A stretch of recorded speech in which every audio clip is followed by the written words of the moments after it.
Assalamualaikum, jumpa lagi di channel saya teman-teman. Terima kasih sudah nonton video saya. Semoga videonya bisa memberi manfaat dan semangat untuk kita semua ya teman-teman. Dan semoga kita juga selalu diberi kesehatan, kebahagiaan, dan kelancaran kemudahan rezeki. Amin. Oke, kali ini saya mau food prep lagi di minggu terakhir bulan September ini ya. Nah, ini tuh saya tadi ke pasar habis kurang lebih 130.000 ya.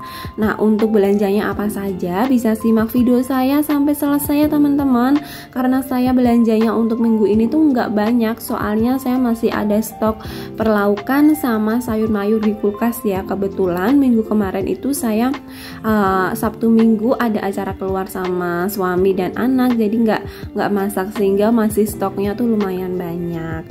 Nah, ini yang pertama saya mau bersihin ikan-ikan terlebih dahulu ya teman-teman, agar ikannya tidak bau.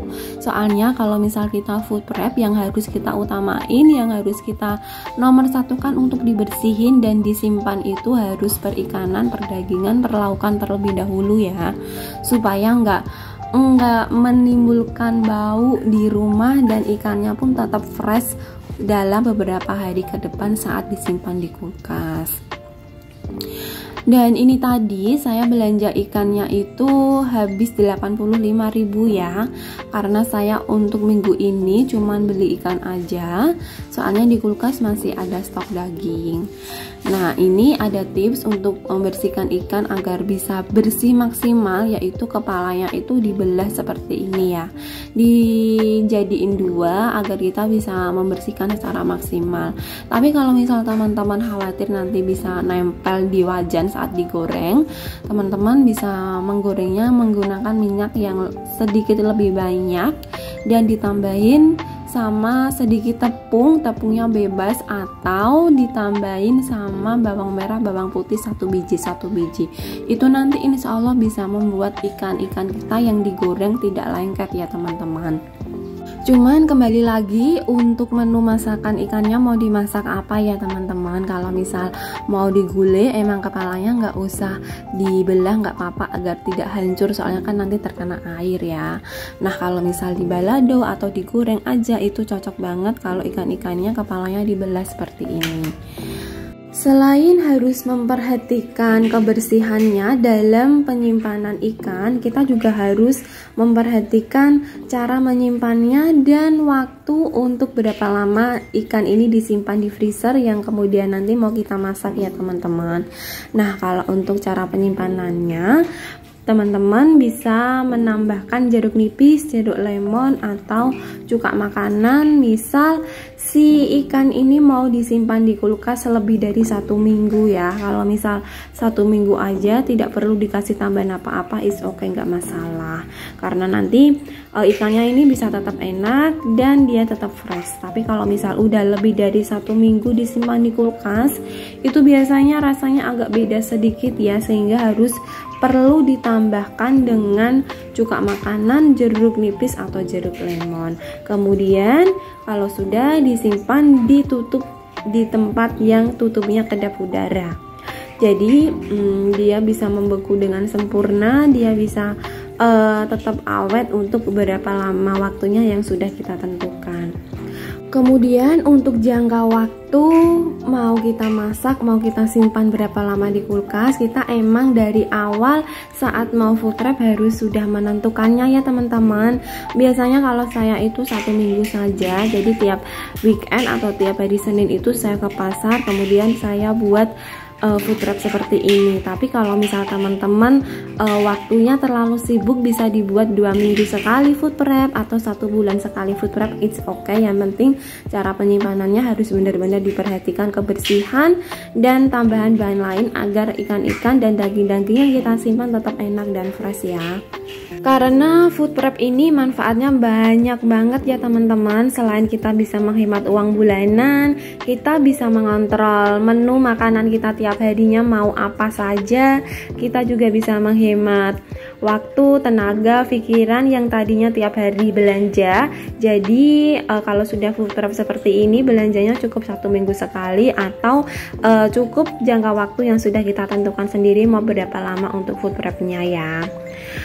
Selain itu, kalau misal kita mau lebih menghemat waktu lagi, teman-teman bisa membuat daftar menu perharinya apa, ditempel atau ditulis di buku gitu ya, agar kita tidak bingung saat mau belanja apa, saat mau masak tiap hari masak apa gitu. Itu bisa sangat membantu jadwal-jadwal yang sudah kita tentukan ya teman-teman. Tapi kalau misalnya teman-teman hanya food prep aja seperti ini tanpa membuat jadwal tuh nggak apa-apa juga, karena ini juga sudah membantu kita. Yang penting sudah ada stok di kulkas aja, itu sudah aman, sudah sangat membantu keseharian kita dalam memasak ya teman-teman. Karena food prep ini juga bisa membantu kita untuk mempercepat masakan kita ya. Kita tidak perlu harus bersih-bersih dulu tiap hari baru mau dimasak, tapi kita tinggal ambil di kulkas aja dan langsung dimasak sudah bersih tanpa harus membersihkannya seperti ini tiap hari ya. Emang sih dalam food prep itu repotnya kita ya di awal seperti ini saat mau menyimpan di kulkas, tapi untuk hari-hari kedepannya itu insya Allah kita jadi sangat terbantu ya teman-teman. Nah ini saya sudah selesai bersihin ikannya teman-teman. Masya Allah, alhamdulillah ikannya sudah bersih semua. Dan ini tuh saya jadikan di satu tempat terlebih dahulu, baru saya pindah ke tempat-tempat kecil atau tempat box yang menyesuaikan jenis ikannya apa dan berapa banyak gitu ya teman-teman. Ini kebetulan ikan cumi yang cuman sedikit, jadi boxnya kecil. Kalau misal ikannya besar seperti ikan lele yang panjang seperti ini, kita taruh di box yang sedikit lebih besar lagi ya, agar bisa mempermudah kita untuk mencairkannya ketika dari freezer ya. Karena kalau mau masak itu kan harus dicairkan terlebih dahulu ya teman-teman. Nah kalau misal satu box satu jenis ikan ini, kita jadi lebih mudah ya. Nah untuk mencairkan si ikan atau daging yang sudah beku itu ada beberapa macam, ada beberapa cara, tapi teman-teman harus memperhatikan juga cara yang tepat itu bagaimana. Nah di sini saya ada 2 cara. Yang pertama ialah kalau misal kita mau masak di pagi hari ya, malamnya si ikan-ikan atau daging-dagingnya bisa kita pindahkan yang tadinya di freezer, dipindah ke kulkas yang bagian bawah atau di chiller ya teman-teman. Terus yang kedua, si ikan-ikan atau daging-daging ini agar bisa cepat cair, bisa juga kita rendam menggunakan air dingin yang menutupin atau menggenangi si ikan-ikan dan daging yang mau kita masak ya teman-teman. Kalau sudah, baru kita cuci bersih dengan air mengalir yang suhunya biasa, terus kita keringkan terlebih dahulu, baru kita kasih bumbu atau kita masak sesuai dengan keinginan kita. Perlu diperhatikan dalam mencairkan ikan-ikan yang beku, teman-teman jangan pernah menggunakan cara dengan menambahkan air hangat atau air panas di ikannya yang beku ya teman-teman, karena itu bisa merusak si ikan-ikan itu sendiri dan tentunya gizinya juga jadi berkurang ya saat kita masak nanti. Selain itu juga jangan dicairkan di microwave, karena itu secara otomatis si ikannya bisa jadi kemasak sedikit ya, sehingga pastinya kuman-kuman yang tadinya mau dibersihkan jadi malah sudah ikut kemasak. Nah itu sangat bahaya banget ya, sehingga teman-teman emang saat mau mencairkan ikan ini harus diperhatikan. Kalau misal butuh cepat-cepat, bisa direndam menggunakan air biasa atau air dingin saja ya. Jangan secepat kilat kita mau cair terus ditambahin dengan air panas, itu sangat bahaya.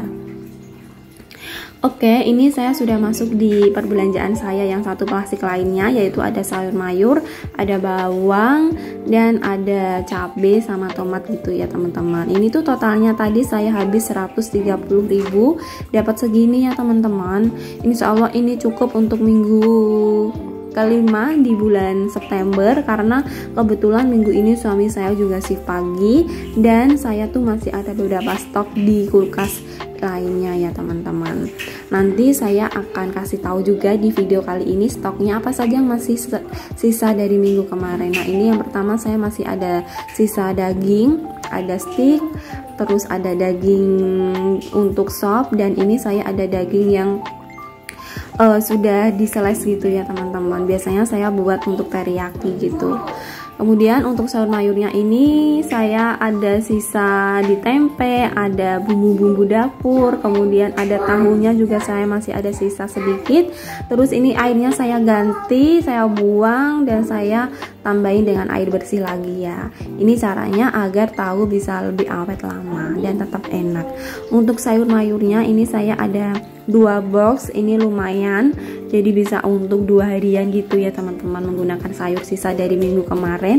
Nah, agar bisa lebih awet dan lebih bagus, kita ganti boxnya. Jangan lupa tutupnya di lap kalau misalnya nggak diganti, tapi kalau diganti yang baru juga lebih bagus. Nah, ini boxnya saya ganti baru yang kering gitu ya teman-teman, agar sayurnya tetap enak, tetap bagus, tetap fresh.